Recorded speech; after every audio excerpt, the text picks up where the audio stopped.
Good evening. Welcome to the press conference for Iga Swiatek. Please raise your hand and state your name and organisation when asking your question. Iga, first match win, feeling good? Yes, especially, playing first match after a 3-week break. Felt a little bit rusty, but I'm happy that I'm through to the second round. And yeah, so it's good, that I'm going to have another chance to play on the grass court. Hiya, Ash here from Quality Shot. Your record at Wimbledon has been sort of improving every year. Are you feeling, more confident on the grass now than ever before? I guess so. When you switch to any surface, first couple of matches are not gonna be comfortable, and you have to accept that. But looking at, how I'm playing on practice court, I feel like I'm doing progress every year, and every year is a little bit faster for me. The process of adapting to the surface, so yeah, you can say I feel more comfortable, but it doesn't change the fact that it's gonna be tough on this court, anyway, because it's a Grand Slam and you have to be ready. Iga, you've had some quite tough early draws at Grand Slams this year. Obviously, Kenin's a Grand Slam champion. You played in Australia as well. Do you think that facing a test early on actually helps you at majors? That's a tough question, because, as a player that is, seeded and sometimes even has a bye on most of tournaments, you're getting used to kind of having these first 2 matches and having them under control. So it's not a case when you have a draw like that. You need to be ready, straight away. And obviously I treat every match, like fully, like professionally, but sometimes you just know that you're gonna have control, and it's different when you play a Grand Slam champion or a player that can play good. So I wouldn't say it's easier, because on Roland-Garros, as you could see against Naomi, I could be out early. Yeah, it's a little bit harder even. But on the other hand, when you have these stressful situations or tight moments early in the tournament, when you're gonna have them, in the semifinal or something, you're not gonna get so stressed because you'll be already, used to it, and you'll be already kind of in the rhythm. But first, you need to get through these first rounds. Sammy from there. Hi, Iga. Well done today. Thank you. I know you always like to walk on with the headphones. Just wondering what was on the playlist today, and does the music get more heavy as you go through into tournaments? Do you have final songs that you reserve for finals? I have the same playlist since beginning of last season, so it's pretty boring. Usually now it's when I'm walking on the court, it's the Rolling Stones. So yeah. Charlie.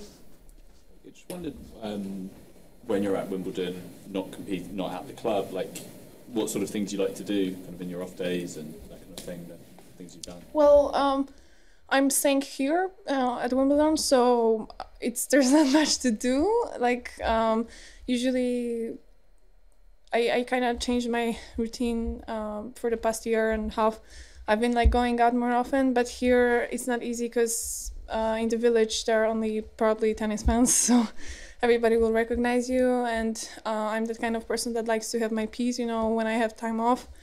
But maybe I'll try doing that because yeah, there's not much to do besides watching tennis and going to some nice restaurants here. So I'll see. But obviously, as usual, I'm going, to parks and see some nature. So hopefully the weather is going to be good and I'm not going to be forced to stay in. I just follow up as well on the previous question about what Rolling Stones song is it and what else is on the playlist? Honestly, I don't want to give titles because I already have like great songs that really pump me up, but then everybody made such a big fuss about it that I felt like it wasn't mine anymore, if you know what I mean.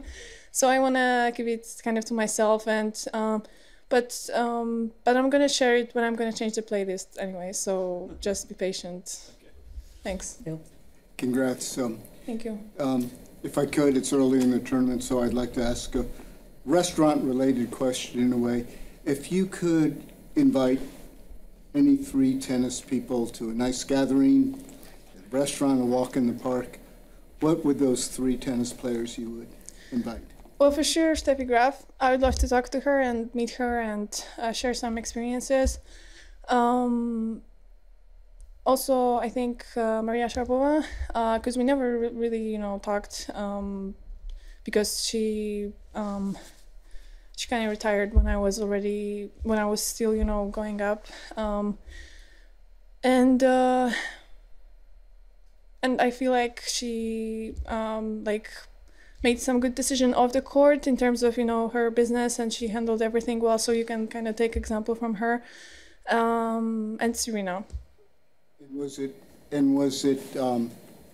Steffi's forehand or her focus and discipline that you would say more inspired you? Yeah, her mentality. It's hard for me to compare our styles, and obviously we're playing in different, eras of tennis, so it's kind of hard to find the same things, especially with her, backhand and her slice and her volley, and me not being able to play these kind of things. So more about mentality. Okay, we can take one. Is that a follow-up or? Sort of, yeah. Is that all right?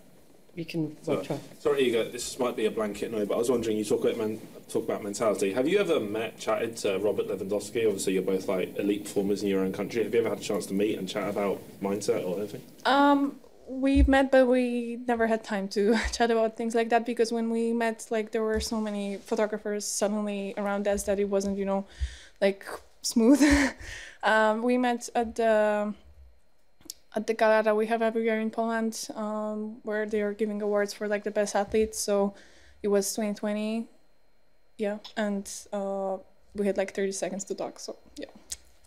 We're going to switch to Polish questions now. Thank you. Thank you.